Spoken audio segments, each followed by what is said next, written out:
ശബരിമല സ്വർണ്ണപ്പാളി വിവാദത്തിൽ അന്വേഷണത്തിന് ഉത്തരവിട്ട് ഹൈക്കോടതി. സ്വർണ്ണപ്പാളിയുടെ ഭാരം കുറഞ്ഞതിൽ അന്വേഷണം വേണം. ദേവസ്വം വിജിലൻസ് അന്വേഷിച്ച് 3 ആഴ്ചയ്ക്കകം റിപ്പോർട്ട് നൽകണമെന്നാണ് ഹൈക്കോടതി ദേവസ്വം ബെഞ്ചിന് നിർദ്ദേശം നൽകിയിരിക്കുന്നത്.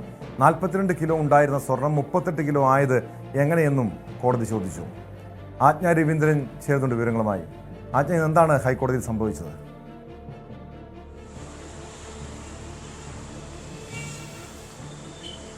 കഴിഞ്ഞ കുറേ ദിവസമായി സ്വർണ്ണപ്പാളിയുമായി ബന്ധപ്പെട്ടുള്ള കേസ് ഹർജി കോടതി നിരന്തരം പരിഗണിച്ചു വരികയാണ്. ആ ഒരു സാഹചര്യത്തിലാണ് കഴിഞ്ഞ ദിവസം കേസ് പരിഗണിച്ചപ്പോൾ 2019 മുതലുള്ള മഹസർ കോടതിയിൽ ഹാജരാക്കണമെന്ന് കോടതി ആവശ്യപ്പെട്ടത്. ആ മഹസറിൽ രേഖപ്പെടുത്തിയിരിക്കുന്നതനുസരിച്ചിട്ടാണ് നേരത്തെ സ്വർണം പൂശാൻ കൊണ്ടുപോയ സാഹചര്യത്തിൽ തിരിച്ചെത്തിച്ചപ്പോൾ സ്വർണ്ണപ്പാളിയുടെ തൂക്കം 42 കിലോഗ്രാമിൽ നിന്ന് 38 കിലോഗ്രാമായി കുറഞ്ഞു എന്ന് രേഖപ്പെടുത്തി കണ്ടത്. ഇത് ഇന്ധനമൊന്നുമല്ലല്ലോ ഇത്തരത്തിൽ കുറഞ്ഞു പോകാനെന്നാണ് കോടതി ചോദിച്ചത്. ആ ഒരു സാഹചര്യത്തിൽ 4.5 കിലോഗ്രാമോളം സ്വർണം കുറഞ്ഞ്, അതായത് പാളിയുടെ തൂക്കം, അത് ചെമ്പിൻ്റെ മുകളിൽ സ്വർണം പൂശിയതാണ്, അതിൻ്റെ തൂക്കം എങ്ങനെയാണ് കുറഞ്ഞത്, അത് കൃത്യമായി അറിയിക്കണമെന്നാണ് കോടതി ആവശ്യപ്പെട്ടത്. ദേവസ്വം ബോർഡിനോട് തന്നെയാണ് അത് ഏത് സാഹചര്യത്തിലാണ് അതിൽ കുറവ് വന്നത് എന്ന് അറിയിക്കണമെന്ന് ആവശ്യപ്പെട്ടിരുന്നത്. അതേസമയം തന്നെ ഈ കേസുമായി ബന്ധപ്പെട്ട്, ഈ ഹർജിയുമായി ബന്ധപ്പെട്ട് വിജിലൻസ് ഓഫീസർ ഇതുമായി ബന്ധപ്പെട്ട് അന്വേഷണം നടത്തി 3 ആഴ്ചയ്ക്കകം റിപ്പോർട്ട് നൽകാനും കോടതി ആവശ്യപ്പെട്ടിട്ടുണ്ട്. 3 ആഴ്ചയ്ക്ക് ശേഷം ഹർജി വീണ്ടും പരിഗണിക്കണമെന്നാണ് ദേവസ്വം ബെഞ്ച് അറിയിച്ചിരിക്കുന്നത്. കഴിഞ്ഞ ദിവസങ്ങളിൽ ഈ സ്വർണ്ണപ്പാളിയെ ഹൈക്കോടതിയുടെ ഉത്തരവില്ലാതെ അറ്റകുറ്റപ്പണികൾക്കായി ചെന്നൈയിലേക്ക് കൊണ്ടുപോയ സംഭവത്തിൽ അടിയന്തരമായി സ്വർണ്ണപ്പാളി തിരിച്ചെത്തിക്കണമെന്നായിരുന്നു കോടതിയുടെ ഉത്തരവ്. അതേസമയം സ്വർണ്ണപ്പാളി അറ്റകുറ്റപ്പണികൾക്കായി ഒരുക്കിയെന്നും അതുകൊണ്ട് അടിയന്തരമായി എത്തിക്കാൻ കഴിയില്ല എന്നും ദേവസ്വം ബോർഡ് കോടതിയെ അറിയിക്കുന്ന സാഹചര്യത്തിലാണ് അടിയന്തരമായി സ്വർണ്ണപ്പാളികൾ എത്തിക്കേണ്ടത്. തീർച്ചയായും ഏറെ ഗൗരവമുള്ള വിഷയം. കാരണം കോടതിയുടെ നിർദ്ദേശം ലംഘിച്ചുകൊണ്ടാണ് അറ്റകുറ്റപ്പണിക്കായി ഈ സ്വർണ്ണപ്പാളി ചെന്നൈയിലേക്ക് കൊണ്ടുപോയത്. ഇത് ആരുടെ ഭാഗത്താണ് വീഴ്ച ഉണ്ടായത്? ഇത് അന്വേഷണം ഏത് തലങ്ങളിലേക്കായിരിക്കും നീങ്ങുക? ആജ്ഞ.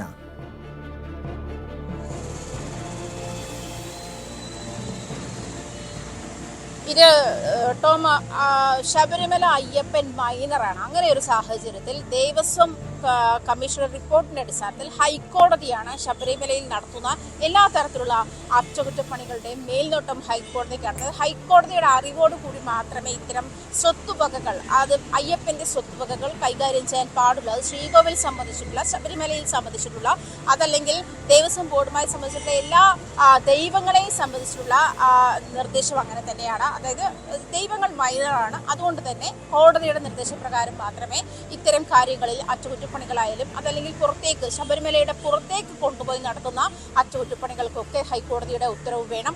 ആ ഉത്തരവ് തേടിയില്ല. അത് ദേവസ്വം കമ്മീഷൻ നൽകിയ റിപ്പോർട്ടിന്റെ അടിസ്ഥാനത്തിലാണ് ശബരിമലയിൽ ഇത്തരത്തിൽ അറ്റകുറ്റപ്പണികൾക്കായി സ്വർണ്ണപ്പാളി ചെന്നൈയിലേക്ക് കൊണ്ടുപോയി എന്ന കാര്യത്തിൽ ഹൈക്കോടതി ഇടപെടുന്ന ഒരു സാഹചര്യം ഉണ്ടായത്.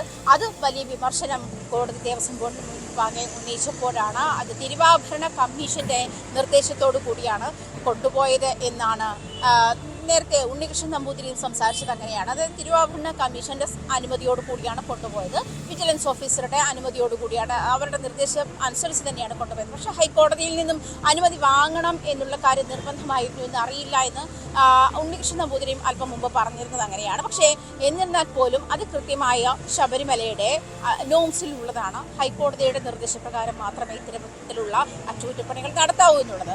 അതേസമയം സ്വർണ്ണപ്പാളിയുമായി ബന്ധപ്പെട്ട് ഭക്തന്മാർ നാണയങ്ങൾ എറിഞ്ഞ് അതിൽ നിരവധി കേടുപാടുകൾ സംഭവിച്ചു. അതുകൊണ്ട് ആ കേടുപാടുകൾ പരിഹരിക്കാനാണ് അടിയന്തരമായി സ്വർണ്ണപ്പാളി ചെന്നൈയിലേക്ക് കൊണ്ടുപോയത്. നേരത്തെ സ്വർണ്ണപ്പാളി അവിടെ തന്നെ ആയിരുന്നു ഈ സ്വർണ്ണം പൂശിയ പ്രൊസീജിയർ നടത്തിയിരുന്ന അവിടെ തന്നെ. അവിടേക്ക് തന്നെയാണ് കൊണ്ടുപോയത്. അത് ഈ സ്പോൺസറുടെ തന്നെ ചിലവിൽ വീണ്ടും സ്വർണം പൂശുന്ന സാഹചര്യത്തിലേക്ക് തന്നെയാണ് പോയിട്ടുള്ളത് എന്നാണ് ദേവസ്വം ബോർഡ് കോടതിയെ അറിയിച്ചത്. ദേവസ്വം ബോർഡ് ആ ഒരു സാഹചര്യത്തിൽ ഹൈക്കോടതിയിൽ മാപ്പ് പറഞ്ഞിരുന്നു. എന്നിരുന്നാൽ പോലും ഈ മഹസർ കഴിഞ്ഞ ദിവസമാണ് കോടതിയിൽ ഹാജരാക്കിയത്. 2019 മുതലുള്ള എല്ലാ രേഖകളും ഹാജരാക്കണമെന്ന് കോടതി ആവശ്യപ്പെട്ടത്. 1999 മുതൽ ഇങ്ങോട്ടാണ് സ്വർണ്ണപ്പാളി, അതായത് ദ്വാരപാലക ശില്പത്തിന് മേൽ പാളി ഉണ്ടാകുന്നത് അങ്ങനെയാണ്, പാളി നിർമ്മിക്കുന്നത് അങ്ങനെയാണ്. ആ ഒരു കാലഘട്ടം മുതൽ ഇങ്ങോട്ട് ചെമ്പ് പാളിയിൽ സ്വർണം പൂശുന്ന സാഹചര്യത്തിലേക്ക് വരികയും അത് 2 തവണ നേരത്തെയും 2 തവണ സ്വർണം പൂശിയിരുന്നതാണ്.